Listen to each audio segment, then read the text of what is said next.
بسم الله الرحمن الرحيم. ألف لام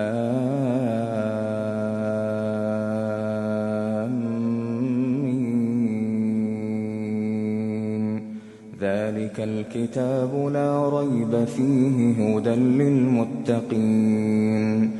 الذين يؤمنون بالغيب ويقيمون الصلاة ومما رزقناهم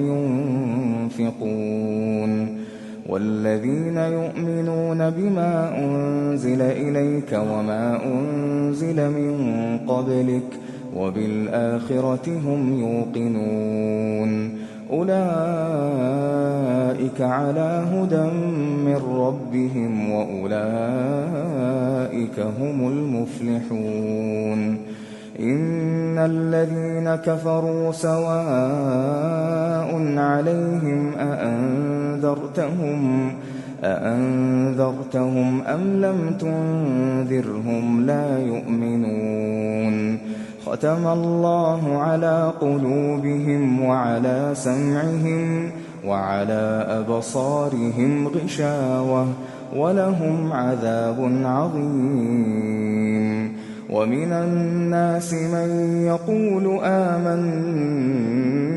بالله وباليوم الآخر وما هم بمؤمنين يخادعون الله والذين آمنوا وما يخدعون إلا أنفسهم وما يشعرون في قلوبهم مرض فزادهم الله مرضا ولهم عذاب أليم بما كانوا يكذبون وإذا قيل لهم لا تفسدوا في الأرض قالوا إنما نحن مصلحون